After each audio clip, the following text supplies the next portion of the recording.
부활하신 예수님 안에서 새로운 피조물이 되었다는 성경적 근거. 부활하신 예수 그리스도 안에서 지금까지 알게 된 바와 같이 모든 성도들은 거룩하고 완전한 새 피조물이 되었습니다. 십자가에 못 박힌 마지막 아담 안에는 불완전하고 부패하고 불행한 것들이 있었지만 부활하신 예수님 안에는 영원히 썩지도 아니하고 쇠하지도 아니하는 거룩하고 완전한 것들만 있다고 하였습니다. 따라서 계시록 21장에 기록된 신천지, 즉 영원한 천국에 들어가면 새롭게 창조된 모든 피조물을 소유하고 영생 복락을 누리게 될 것입니다.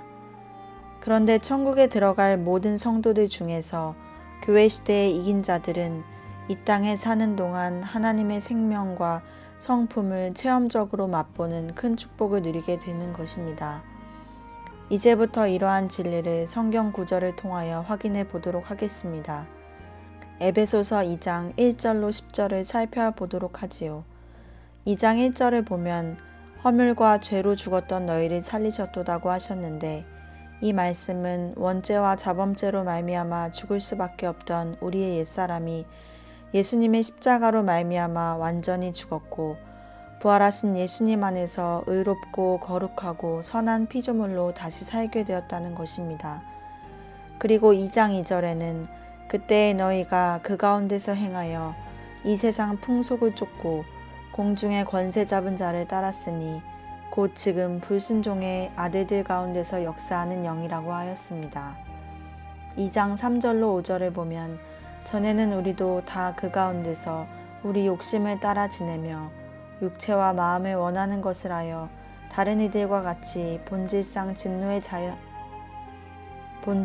진노의 자녀이었더니 긍휼에 풍성하신 하나님이 우리를 사랑하신 그 큰 사랑을 인하여 허물로 죽은 우리를 그리스도와 함께 살리셨고 라고 하였습니다.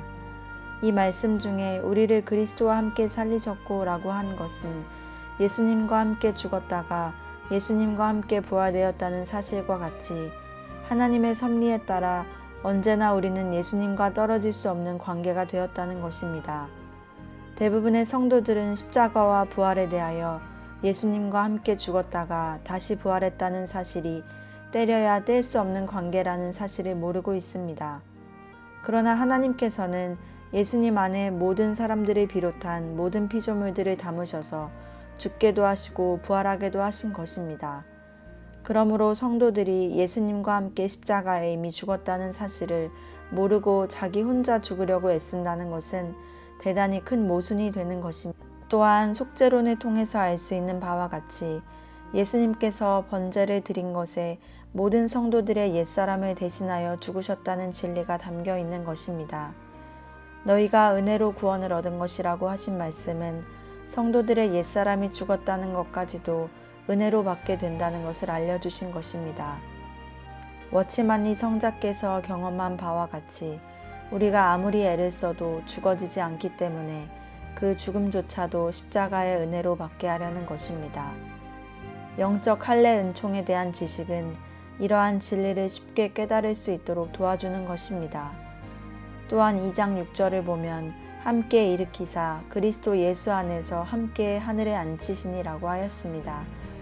여기에서 함께 일으키사라고 하신 말씀은 성도들이 예수님과 서로 떨어져서 죽거나 부활한 것이 아니고 하나님의 은혜로 예수님과 함께 죽음이나 부활이나 승천에 동참하게 되었다는 것입니다. 이와 같이 성도들은 그리스도 안에서 예수님과 함께 죽고 예수님과 함께 부활하고 예수님과 함께 승천하는 큰 은혜를 받은 것입니다. 얼마나 큰 은총인가요? 이와 같이 기독교는 순수한 은혜의 종교인 것입니다. 또한 2장 7절로 8절을 보면 이는 그리스도 예수 안에서 우리에게 자비하심으로써 그 은혜의 지극히 풍성함을 오는 여러 세대에 나타내려 하심이니라. 너희가 그 은혜를 인하여 믿음으로 말미암아 구원을 얻었나니 이것이 너희에게서 난 것이 아니요 하나님의 선물이라고 하였습니다. 예수님의 십자가와 부활을 통하여 옛사람이 죽고 그리스도 안에서 거룩하고 선한 피조물로 재창조된 사실이 대단히 풍성한 은혜이기 때문에 하나님께서는 이 놀라운 복음을 많은 사람들에게 증거하도록 예정하셨다는 것입니다. 또한 성도들의 율법적인 노력에 의한 결과가 아니고 하나님께서 예수님의 십자가를 통하여 주시는 순수한 선물, 즉 은혜로 말미암아 죄 사함을 받고 새 생명과 하나님의 성품으로 거듭나게 하시는 큰 구원을 받게 되었다는 것입니다. 그리고 2장 9절로 10절을 보면 행위에서 난 것이 아니니 이는 누구든지 자랑치 못하게 함이니라. 우리는 그의 만드신 바라 그리스도 예수 안에서 선한 일을 위하여 지으심을 받은 자니 이 일은 하나님이 전에 예비하사 우리로 그 가운데서 행하게 하려 하심이니라고 하였습니다. 여기에서 만드신 바란 부활하신 예수님 안에서 재창조된 상태를 가리켜 말하는 것입니다. 다시 말해서 모든 성도들은 그리스도 안에서 영원한 천국 생활을 하기에 합당한 선한 일을 위하여 새롭게 창조되었다는 것입니다. 그러므로 죄를 지을 수 없을 뿐만 아니라 그리스도 안에서 선한 생활만 할 수 있는 새로운 피조물로 만드셨다는 뜻입니다. 부활하신 예수님 안에는 질병이나 부패한 것들이나 불행한 것이 있을 수 없습니다. 거기에는 완전 무결하고 신령한 것들 뿐입니다. 그리고 그리스도 안에서 새롭게 창조된 모든 피조물들은 오직 선한 일을 위하여 만들어진 것들 뿐이라는 것입니다. 대부분의 기독교인들은 술을 마시고 담배를 피우던 사람이 성령의 역사를 체험한 후에 술과 담배를 끊고 행실이 변화된 생활 모습을 보고 새로운 피조물이 된 것으로 인식을 하고 있지만 이 성경 말씀에서 새로 지음받았다는 것은 부활하신 예수님 안에서 완전 무결하게 창조된 피조물이 되었다는 것을 가리켜 말합니다.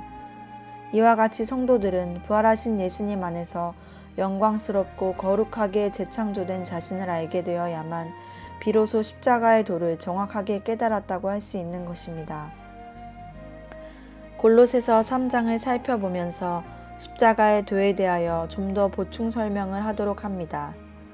골로새서 3장 1절을 보면 그러므로 너희가 그리스도와 함께 다시 살리심을 받았으면 위의 것을 찾으라.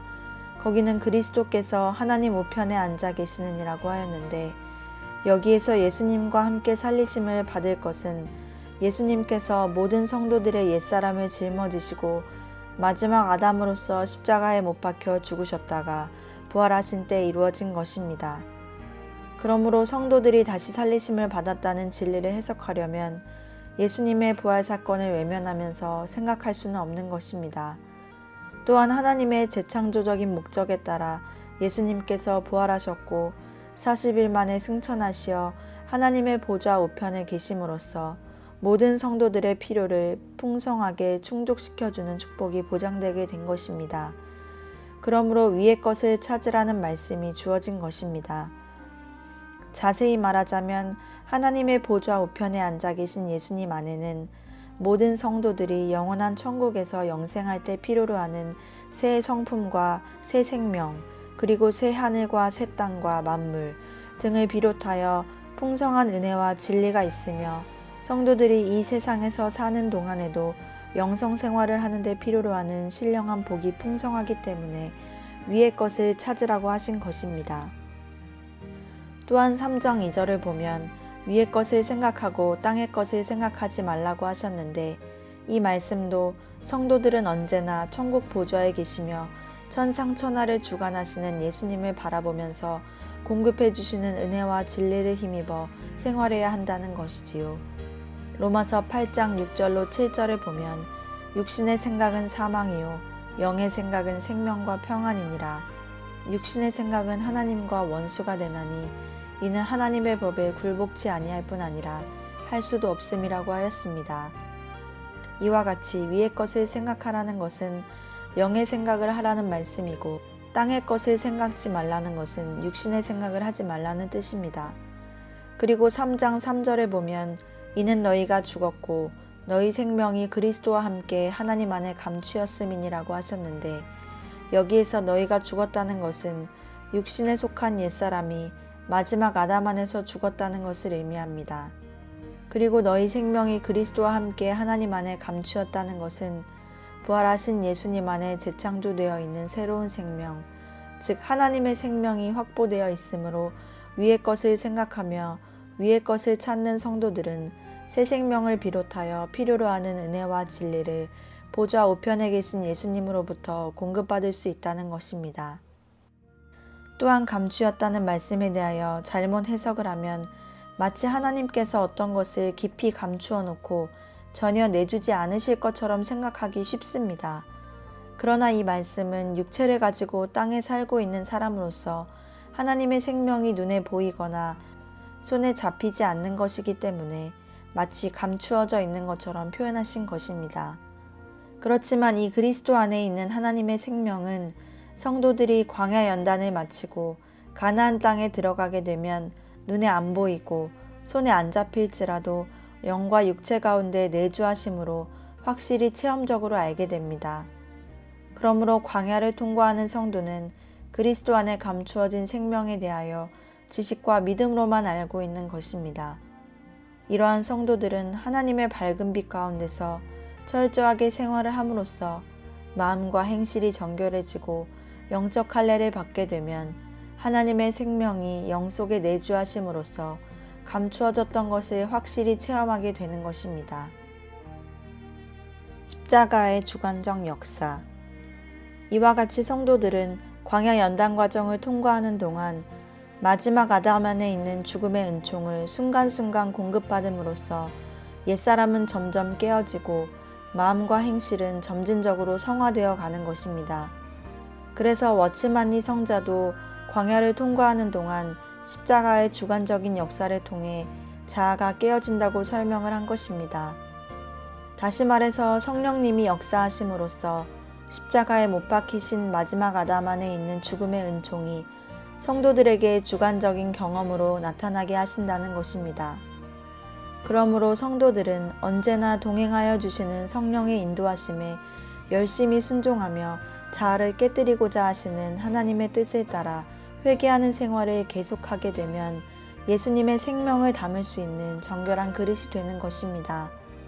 로마서 6장 4절을 보면 그러므로 우리가 그의 죽으심과 합하여 세례를 받음으로 그와 함께 장사되었나니 이는 아버지의 영광으로 말미암아 그리스도를 죽은 자 가운데서 살리심과 같이 우리로 또한 새 생명 가운데서 행하게 하려 함이니라고 하셨습니다.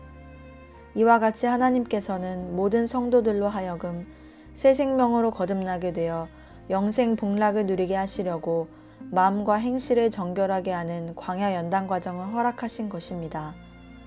또한 골로새서 3장 4절을 보면 우리 생명이신 그리스도께서 나타나실 그때 너희도 그와 함께 영광 중에 나타나리라고 하셨는데 이 말씀은 모든 성도들의 생명이신 그리스도께서 재림하실 때 성도들도 영광스러운 모습으로 함께 나타난다는 것입니다. 그때 하나님께서 성도들을 위하여 준비하신 새하늘과 새 땅과 만물이 제공되는 것이지요. 그런데 하나님의 성품이 담겨진 하나님의 생명만은 교회 시대 동안 이 땅에 살면서 광야 연단을 다 받고 정결하게 된 성도들에게 주어진다는 것입니다. 또한 성도들은 출애굽할 때부터 성령의 인도함을 받게 되는데 죽어야 될 옛사람이 하나님의 은총으로 점점 죽어가는 과정을 밟게 됩니다. 다시 말해서 성도들은 광야 연단 과정을 통과하면서 빛에 대한 하나님의 모든 말씀을 철저하게 실천하고자 노력하는 가운데 점진적으로 깨어져야만 성화되는 것인데 이러한 경험은 주관적인 것입니다. 오늘날 대부분의 성도들은 자신, 즉 죄성과 정욕의 지배를 받을 때 나타나는 마음과 행실을 바라보면서 나는 죽지 않았다고 생각합니다. 그런데 십자가의 도는 자신의 부끄러운 마음과 행실과는 상관없이 예수님의 십자가의 죽으심과 부활하심을 통해서 모든 성도들의 옛사람이 죽고 의롭고 거룩한 새 사람으로 재창조되었다는 사실을 알게 해줍니다. 이러한 객관적 사실이 성도들 개개인에게 주관적 경험이 되게 하는 은총의 역사를 워츠만리 성자는 십자가의 주관적인 역사라고 표현한 것입니다. 다시 말해서 마지막 아담이신 예수님의 죽음의 은총을 조금씩 선물로 받으면서 성도들의 자아가 점진적으로 깨어져 가는 것이 십자가의 주관적인 역사라는 것입니다. 워츠만리 성자는 자신의 옛사람이 마지막 아담이신 예수님과 함께 십자가에서 죽었다는 사실에 대하여 1927년에 철로역정에서 말하는 좁은 문을 통과할 때 깨달았습니다. 그는 옛사람의 죽음을 발견하고 크게 기뻐하였지요. 그런데 워치만리 성자는 십자가의 주관적인 역사로 말미암아 자아가 다 깨어지고 생수의 강물이 풍성하게 흘러 들어오시는 경험이 시작되었을 때 암흑의 밤과 부활의 아침에 대하여 설명하고 있습니다. 간증을 통해서 알게 된 바와 같이 워치만리 성자는 1927년에 옛사람의 죽음을 깨닫고 확신한 때로부터 약 8년 정도의 기간에 십자가의 주관적인 역사를 통하여 정결하게 된 그릇이 됨으로써 생수의 강물이 넘치도록 흘러들어오는 체험에 들어간 것입니다. 지금까지 증거된 진리를 통하여 깨닫게 된 바와 같이 성도들의 옛사람, 즉 자아가 깨어진다는 것은 결코 자신의 힘이나 노력만으로는 되지 않습니다. 자아는 십자가를 통해서 하나님의 은총을 힘입을 때 비로소 하나하나 깨어지고 마음과 행실이 점진적으로 성화되는 것입니다. 십자가의 주관적인 역사로 말미암아 점점 자아가 깨어지는 과정에서 하나님의 은총이 공급될 때 죽는 것도 쉽고 원수도 쉽게 사랑할 수 있게 되고 믿어지는 것도 쉽게 되는 것입니다. 이와 같이 모든 것이 하나님의 은혜로 이루어지는 것이지요. 따라서 성도들은 순간순간 자아가 깨어질 때마다 은혜를 맛보면서 점진적으로 성화되어 가는 것입니다. 그리고 자아가 다 깨어지면 영 속에 깊이 뿌리 박힌 죄성이 굴러 떨어지는 영적 할례 은총을 받게 되는 것입니다. 또한 마지막 아담 안에는 불신자들과 그들의 모든 소유도 다 포함되어 있다는 것을 알아야 합니다. 예수님께서 십자가에 못 박혀 죽으셨을 때 그 모든 것이 완전히 없어진 것입니다. 그러나 불신자의 영혼들은 부활하신 예수님 안에 있는 거룩하고 신령한 천국의 모든 축복을 소유하려고 하지 않기 때문에 지옥에 들어갈 수밖에 없는 것입니다. 여기에서 우리는 믿음이 얼마나 위대한 것인가를 알 수 있습니다. 예수님을 믿으면 예수님 안에 있는 새로운 피조물들이 모두 자신의 소유가 되어 영생 복락을 누리는 것인데 예수님을 믿지 않음으로써 모든 불신자들은 아무런 축복받은 조건과 환경이 없는 지옥으로 떨어지는 것입니다. 지금까지 우리는 예수님께서 십자가에 못 박혀 죽으시고 사흘 만에 부활하신 사건을 통하여 하나님의 구원 섭리가 엄청나게 넓고 깊고 높다는 사실을 어느 정도나마 깨닫게 되었습니다. 십자가의 도가 죄 문제를 시원스럽게 해결해 주시는 속죄론적 복음 진리를 알게 해주지만 여기에서는 속죄론적인 측면보다 창조론적 측면에서 하나님의 위대하심과 성도들이 받게 될 큰 복에 대하여 알게 된 것입니다. 하나님께서는 십자가의 도를 중심으로 하여 성령님의 역사를 나타내심으로 말미암아 모든 성도들이 구원받고 성화되게 하심으로써 이 땅에서 뿐만 아니라 하나님의 나라에서 풍성한 기업을 누리도록 하신다는 것입니다. 그러므로 성도들은 더럽고 부패하고 낡아질 이 세상적인 복, 즉 육신에 속한 복을 붙잡기 위해서 시간과 재능과 물질들을 낭비하지 말아야 합니다. 그리고 순간순간 최선을 다하여 확실한 천국 소망과 목표를 가지고 하나님께서 주신 밝은 빛 좁은 길로 경주해야 할 것입니다.